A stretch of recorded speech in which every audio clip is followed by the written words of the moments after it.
Hello दोस्तों, कैसे हैं आप। आशा करते हैं आप ठीक होंगे, स्वस्थ होंगे और मस्त होंगे। इस लेक्चर को आप ध्यान से समझें। पादप जगत का सबसे बड़ा वर्ग कौन सा है? आवृतबीजी वर्ग है। पादप जगत का सबसे बड़ा वर्ग कौन सा है? आवृतबीजी वर्ग है। आवृतबीजी वर्ग में उस पादप का नाम क्या है जो हम अपनी नग्न आँखों से नहीं देख सकते हैं और सूक्ष्मदर्शी की सहायता से देख सकते हैं? वोल्फिया। उसका नाम क्या है? वोल्फिया नाम है। क्या नाम है? वोल्फिया नाम है। आवृतबीजी वर्ग में उस पादप का नाम क्या है जो हम अपनी नग्न आँखों से नहीं देख सकते हैं और सूक्ष्मदर्शी की सहायता से देख सकते हैं? उसका नाम है वोल्फिया। आवृतबीजी वर्ग में उस पादप का नाम क्या है जो सबसे लंबे होते हैं? आवृतबीजी वर्ग में उस पादप का नाम क्या है जो सबसे लंबे होते हैं? यूकेलिप्टिस। यूकेलिप्टिस। पुष्प क्या है? पुष्प क्या है? पुष्प एक रूपांतरित प्रोरोह है। पुष्प क्या है? पुष्प एक रूपांतरित प्रोरोह है। आवृतबीजी वर्ग में पादप का वह भाग जो जमीन के अंदर होता है उसे मूल यानी रूट कहते हैं। आवृतबीजी वर्ग में पादप का वह भाग जो जमीन के अंदर होता है उसे क्या कहते हैं? मूल यानी रूट कहते हैं। और जमीन के ऊपर का भाग जिसे हम तना, शाखा, पर्ण होता है उसे प्रोरोह शूट कहते हैं। और जिस पर्ण के अक्ष से जो शाखा अगर निकलती है तो उस पर्ण को सहपत्र कहा जाता है। जिस पर्ण के अक्ष से शाखा निकलती है उस शाखा को पुष्पवृंत कहते हैं।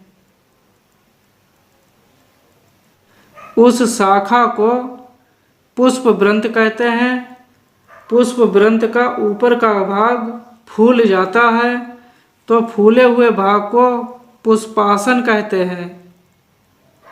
फिर पुष्पासन के ऊपर पुष्प का निर्माण होता है।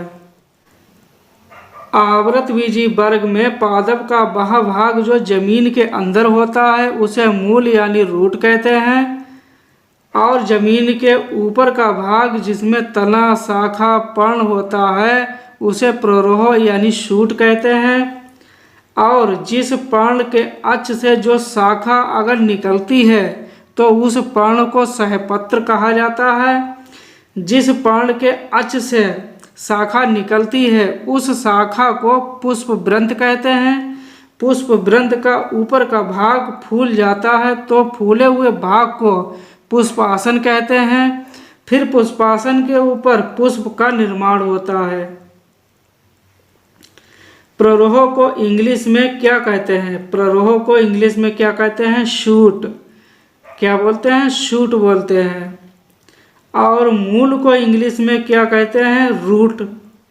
मूल को इंग्लिश में क्या बोलते हैं? रूट बोलते हैं। तना को इंग्लिश में क्या कहते हैं? तना को इंग्लिश में क्या कहते हैं? स्टेन।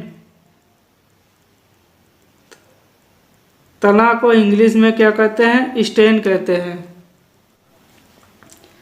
तना को इंग्लिश में स्टेन कहते हैं। पर्ण को इंग्लिश में क्या कहते हैं? लीफ कहते हैं।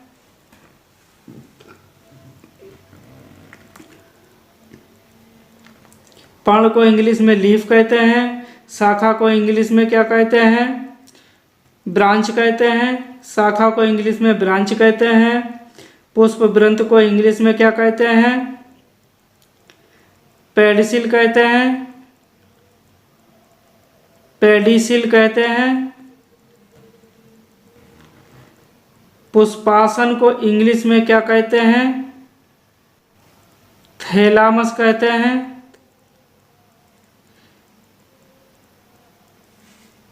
पुष्पासन को इंग्लिश में क्या कहते हैं? थैलामस कहते हैं। वो शाखा जिस पर पुष्प मिलते हैं उसे इंग्लिश में क्या कहते हैं? वो शाखा जिस पर पुष्प मिलते हैं उसे इंग्लिश में क्या कहते हैं? पेड्यूनकल कहते हैं। परागकोश में क्या होता है? परागकोश में क्या होता है? परागकण होते हैं। परागकोश से परागकण निकलकर वर्तिकाग्र पर जाते तो उस प्रक्रिया को क्या कहते हैं? परागण कहते हैं। परागकोश से परागकण निकलकर वर्तिकाग्र पर जाते तो उस प्रक्रिया को क्या कहते हैं? परागण कहते हैं। पुष्प किसका रूपांतरण है? प्ररोह का। पुष्प किसका रूपांतरण है? प्ररोह का। आवृत बीजियों में बीज आवरण कौन बनाता है? आवृत बीजियों में बीज आवरण कौन बनाता है? अंडाशय भित्ति बनाती है। अंडाशय भित्ति बनाती है। परागकण हरे रंग के नहीं होते क्योंकि इसमें लवकों का अभाव नहीं होता है। परागकण हरे रंग के नहीं होते हैं क्योंकि इसमें लवकों का अभाव नहीं होता है। स्त्री केसर का वह भाग जो परागकण ग्रहण करता है। स्त्री केसर का वह भाग जो परागकण को ग्रहण करता है। वर्तिकाग्र। कौन सा भाग है? वर्तिकाग्र। शैवाल क्लोरोफिल युक्त होते हैं और शैवाल स्वपोषी होते हैं और शैवाल अलवड़ीय तथा समुद्री जल दोनों में पाए जाते हैं और शैवाल नमयुक्त पत्थरों में और मिट्टी में और लकड़ी में भी पाए जाते हैं। मनुष्य के लिए शैवाल बहुत उपयोगी है। शैवाल क्लोरोफिल युक्त होते हैं और शैवाल स्वपोषी होते हैं और शैवाल अलवड़ीय तथा समुद्री जल दोनों में पाए जाते हैं और शैवाल नमयुक्त पत्थरों में और मिट्टी में और लकड़ी में भी पाए जाते हैं। मनुष्य के लिए शैवाल बहुत उपयोगी है। शैवाल कायिक अलैंगिक तथा लैंगिक जनन दोनों करते हैं। शैवाल कायिक अलैंगिक तथा लैंगिक जनन करते हैं। शैवालों में कायिक जनन विखंडन विधि द्वारा होता है।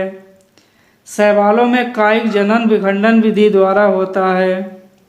शैवाल में कशाभिक फ्लैजिला होता है और यह चलायमान होता है। शैवाल में कशाभिक फ्लैजिला होता है और यह चलायमान होता है। पृथ्वी पर प्रकाश संश्लेषण के दौरान कुल स्थिरीकृत कार्बन डाइऑक्साइड का लगभग आधा भाग शैवाल स्थिर करते हैं। जीव होने के कारण शैवाल अपने आसपास के पर्यावरण में घुलित ऑक्सीजन का स्तर बढ़ा देते हैं। जीव होने के कारण शैवाल अपने आसपास के पर्यावरण में घुलित ऑक्सीजन आसपास के पर्यावरण में घुलित ऑक्सीजन का स्तर बढ़ा देते हैं। क्लोरेला तथा सिप्रुलाइना एक कोशिक शैवाल है।